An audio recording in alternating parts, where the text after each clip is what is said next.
Hello everyone, Joshua here, and I'm going to show you a quick video on how to find your online Teaching Essentials sandbox.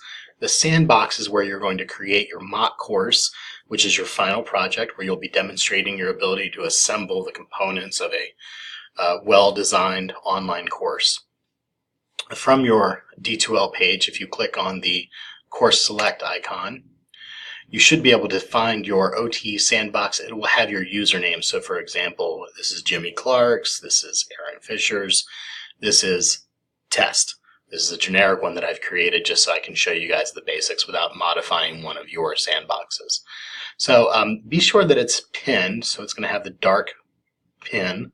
That way it shows up in your auto search at the top. Go ahead and click on your sandbox, your personal sandbox.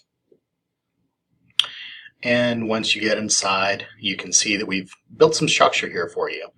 If we look inside course content, you'll notice that there is a 16-week structure. This is the same structure that appears in every course shell that we create. There's a Start Here folder, which is a requirement for your course. Inside there, we have Instructor Introduction. There's a syllabus placeholder. And these are, I shouldn't say placeholder, these are not just placeholders. If you go to Edit HTML, it'll open up the course syllabus, and you'll see that we've designed a template in which you can place all of the course information that is necessary. All right, you can have your instructor information, your course overview, course learning outcomes. Much of this you will need to have for your final project. Even if it's just sort of fictional at this time, that's fine. We just want it in there. Back to the home page, there's a welcome announcement. The welcome announcement has some interesting features. You'll notice that here it says hello Joshua because the current user is Joshua. I will show you how to not affect that.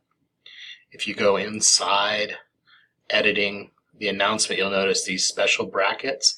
Anywhere where you see those special brackets, for instance here, welcome to the org unit name, do not edit that. What that does is it finds the org unit name, it finds the user, and inserts their data. That way it seems personalized.